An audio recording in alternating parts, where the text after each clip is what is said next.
नमस्कार दोस्तों, आज हम बात करेंगे उस महान आत्मा की जिन्होंने पूरी दुनिया को अहिंसा और सत्य का अनमोल उपहार दिया।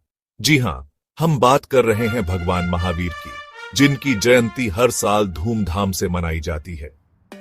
महावीर जयंती केवल एक पर्व नहीं, यह हमें जीवन की सच्ची सीख और सरलता से जीने की प्रेरणा देता है। क्या आप जानते हैं कि भगवान महावीर, जो जैन धर्म के 24वें तीर्थंकर हैं, उनका जन्म लगभग 2600 साल पहले हुआ था। महावीर स्वामी का जन्म वैशाली के कुंडलपुर में हुआ। वह केवल एक राजकुमार नहीं, बल्कि सत्य की खोज में निकले एक महान योद्धा थे। उनके बचपन का नाम था वर्धमान, जिसका अर्थ है विकास या उन्नति। कहते हैं, छोटी उम्र से ही वर्धमान साहस, दया और करुणा के प्रतीक थे। जब वह मात्र 30 वर्ष के थे, तब उन्होंने अपना राजसी वैभव त्याग कर संन्यास ले लिया।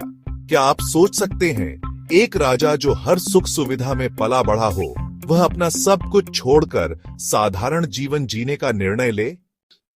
लेकिन यही तो भगवान महावीर की महानता थी। उन्होंने 12 साल तक कठोर तपस्या की और फिर कैवल्य ज्ञान प्राप्त किया। इस ज्ञान के साथ उन्होंने संसार को जियो और जीने दो का संदेश दिया।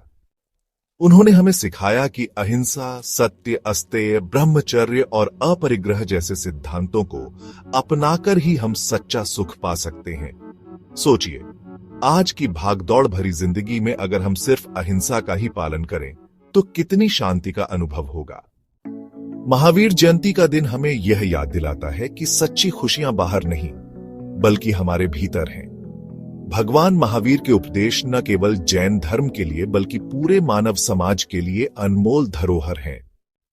तो आइए, इस महावीर जयंती पर हम सभी यह प्रण लें कि उनके बताए मार्ग पर चलेंगे और अपनी जिंदगी को सरल, शांत और समृद्ध बनाएंगे। याद रखें, एक व्यक्ति का बदला हुआ जीवन पूरे समाज को बदल सकता है। धन्यवाद।